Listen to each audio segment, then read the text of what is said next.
নমস্কার বন্ধুরা, all informatic চ্যানেলে আপনাদের সবাইকে স্বাগত। আমরা আজকে দেখে নিব অন্নপূর্ণা যোজনায় যারা নতুন অ্যাপ্লিকেশন করবেন, অর্থাৎ যারা লক্ষ্মী ভাণ্ডার পেতেন না, যাদের বয়স 25-এর নিচে ছিল, তারা নতুনভাবে নিশ্চয়ই অন্নপূর্ণা ভাণ্ডারের জন্য অ্যাপ্লাই করবেন বা অন্নপূর্ণা যোজনার জন্য। তো তাদের জন্য একটা নতুন ওয়েবসাইট ডিজাইন করা হয়েছে। সেই ওয়েবসাইটে যাওয়ার জন্য প্রথমে আপনাকে ক্রোম ব্রাউজারে যেতে হবে, গিয়ে সেখানে লিখবেন অন্নপূর্ণা যোজনা ভেরিফিকেশন। অন্নপূর্ণা যোজনা ভেরিফিকেশন লেখার পরে আপনি একটু নিচের দিকে চলে আসবেন। নিচের দিকে এলে দেখতে পাবেন যে অন্নপূর্ণা যোজনা গভর্নমেন্ট অফ ওয়েস্ট বেঙ্গল, এইখানে ক্লিক করবেন। এইখানে ক্লিক করলে এবার পেজটা খুলে যাবে। পেজটা খুলে গেলেই আপনারা একটা নতুন পেজে চলে আসবেন।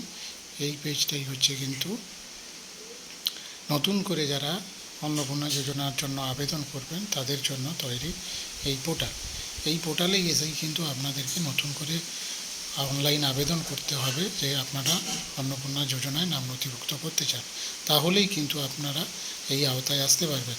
আবেদন করার পরেই কিন্তু আপনাদের সমস্ত তথ্য, কিন্তু খুঁটিনাটি তথ্য, সেগুলো ব্লক স্তর এবং জেলা স্তরের যারা আধিকারিকরা আছেন তারা সার্ভে করবেন। সার্ভে করার পরে কিন্তু আপনি সেই যোজনায় নাম নথিভুক্ত করতে পারবেন। তবে এই অ্যাপ্লিকেশন কিন্তু এখন করা যাচ্ছে না, পোর্টালের কাজ চলছে। সরকারি তথ্য অনুযায়ী বা সরকারের অর্ডার অনুযায়ী আগামী 1 জুন থেকে এই অনলাইন অ্যাপ্লিকেশান শুরু হবে এই পোর্টাল থেকেই। তাই সকলে এই পোর্টালে নজর রাখুন কবে থেকে 1 জুন থেকে অনলাইন অ্যাপ্লিকেশানটা শুরু হচ্ছে কি না। আর সেই সঙ্গে অনলাইন অ্যাপ্লিকেশান করার পর আপনার অ্যাপ্লিকেশানটি অ্যাপ্রুভ হলো কি রিজেক্ট হলো সেই স্ট্যাটাসও কিন্তু এই পোর্টাল থেকেই আপনারা চেক করতে পারবেন।